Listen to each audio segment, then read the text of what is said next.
ইনবাইয়ের গ্রাম থেকে আসা সবজি কি সাজনা, বেগুন, টমেটো, খিরা না, খিরা মানে শসা।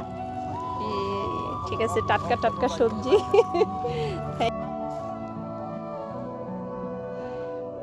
বন্ধুরা, এই যে আমার এক ফ্রেন্ড আমাকে একদম টাটকা সবজি দিয়েছে। বেগুন, শসা, টমেটো, তারপর হচ্ছে যে সাজনা। সাজনাটা আমার খুব পছন্দের একটা খাবার। আমি এটা কখনো খাইতে জানতাম না, তো এক জায়গা থেকে শিখছি, তারপর থেকে ভালোই লাগে। কিন্তু সব থেকে ভালো লাগলো কি, এটা হচ্ছে ফরমালিন মুক্ত। আর আমাদের ঢাকা শহরে যা আসে সব তো হচ্ছে যে ফরমালিন। তো এই জন্য অসংখ্য ধন্যবাদ যিনি আমাকে দিয়েছেন, এতটা ভালোবাসেন, অসংখ্য ধন্যবাদ। আর এইগুলো একদম গাছের টাটকা টাটকা দেখে তো আমার খুব ভালো লাগতেছে।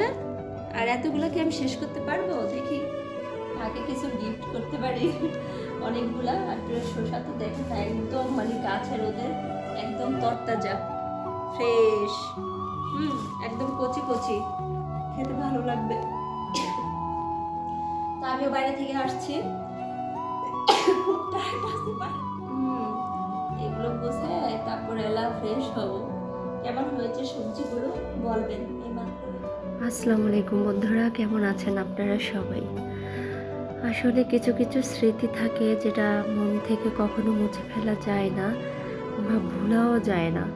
তো সেই স্মৃতিগুলো ধরে রাখার জন্যে আমার একটু ছোট এই ভিডিওটা আমি রেখে দিলাম আমার কাছে, স্মরণীয় হয়ে থাকবে সারা জীবন। যাই হোক, কেমন লাগলো আমার ভিডিওটা সবাই অবশ্যই জানাবেন। আমাদের ছোটোখাটো আয়োজন ছিল। এই আয়োজনে আমরা বাসায় সবাই ছিলাম, সবাই খুব আনন্দ ফুর্তি বা মজা উপভোগ করেছিলাম।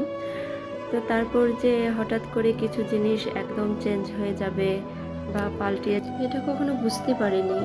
অনেক কিছুই মানুষের আশা থাকে জীবনে, কিন্তু কিছু আশা পূর্ণ হয়, আবার কিছু আশা পূর্ণ হয়েও সেটা হচ্ছে পরিপূর্ণ হওয়ার আগে আবার ঝরে পড়ে যায়। যাক, জানি না, হয়তো বা মহান আল্লাহ পাক ভাগ্যে এটাই নিয়তি রেখেছিলেন, তাই আর কি। তো কেমন লাগলো আমার এই ছোট্ট আয়োজন সবাই অবশ্যই জানাবেন। আর আমি এত সুন্দর করে রান্না করতে পারি না, এটা কিন্তু আমার বোন রান্না করেছিল।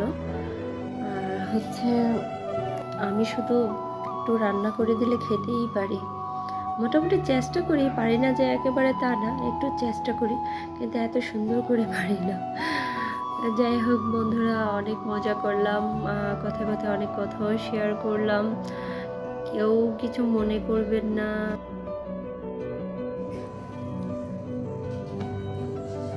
আবার এইভাবে কাটতেছো কেন? যতটুকু খাবো অতটুকু কাটো। তো বন্ধুরা, সবাই ভালো থাকবেন, সুস্থ থাকবেন। আল্লাহ হাফিজ। আজকের মতো এখানেই।